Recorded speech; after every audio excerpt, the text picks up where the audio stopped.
Welcome back to Moonlight Court Flop or Bop, the series where we break down full albums track by track, score them from a fan-first lens, and decide if it's a full moon bop or a filler flop. Today, we're diving into Blue Valentine, the latest drop from JYP's most genre-confused girl group, NMIXX. From Broadway moments to rave anthems, reggaeton repeats, and a few standout gems, does this album rise like a phoenix or spin off the rails? Let's get into it. Valentine. This was a gorgeous way to start the album. It's soft, melodic, and almost feels like the sad twin of Red Velvet's Feel My Rhythm. It carries that signature NMIXX flavor with the switch-ups but keeps it pretty. Good, not groundbreaking, but a solid opener. 7.2. Spinning on it. Now this one got grit. I like the energy and the bounce, but NMIXX always confuses me with their vibe. Should I be chill or ready to fight? At least they stayed away from full auto-tune here. But on first listen, it's still a bit hard to digest. Rating 6/10. Phoenix. Dramatic. Okay, now this is giving dark Broadway musical. I could see this on stage with smoke and spotlight. Beat drops.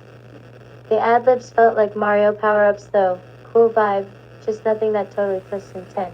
Track 4, Reality Hurts. Are we in a UFO or a rave? Either way, this was not what I expected. And it's not even K-pop, not a single Korean lyric. If I was at a festival, it might hit, but in a K-pop album, I'm siding with the netizens. Rave potential, 8. K-pop reality, 6, 10. Track 5, Rico. The reggaeton strikes again. And not only that, they threw in Spanish lyrics. This felt more like a confused B-side from a random collab album. Plus, why is this song on an album called Blue Valentine? I'm lost. 10. Track 6. Game Face. Now this is the NMIXX I'm used to. Intentional, edgy, and not filler. It actually gave something with some teeth. Definitely a bounce back after Rico. Rating 1.5 by 10.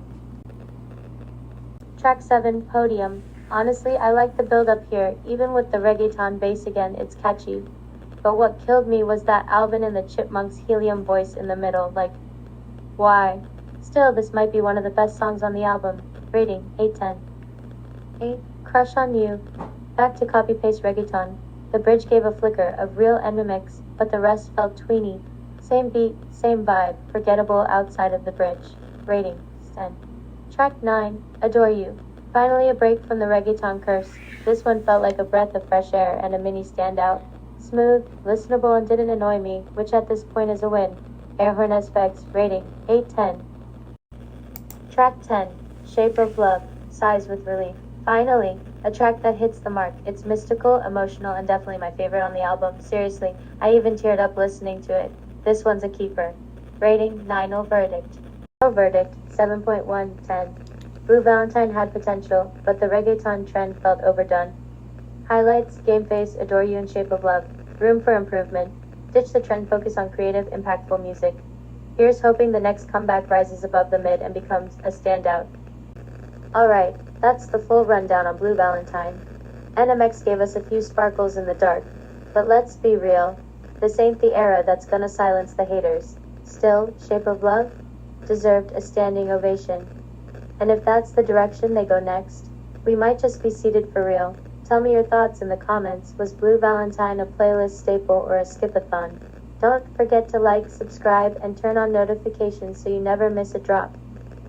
This has been another episode of Moonlight Court Flop or Bop, where your favorite albums get the royal treatment and the real critique. Until next time, stay mysterious, stay moonlit, and don't fall for mid.